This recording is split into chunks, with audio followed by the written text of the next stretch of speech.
नैऋत्य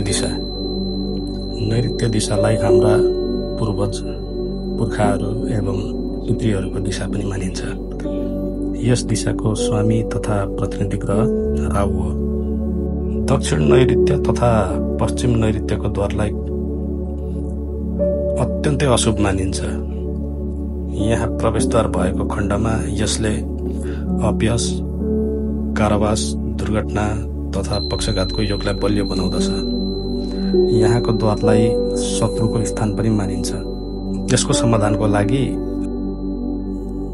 यो भिडियो पुरा हेर्नको लागि युट्युबको लिङ्क प्रोफाइलको बायोमा राखिएको छ। त्यहाँ गएर तपाईले यो भिडियो पुरा हेर्न सक्नुहुनेछ।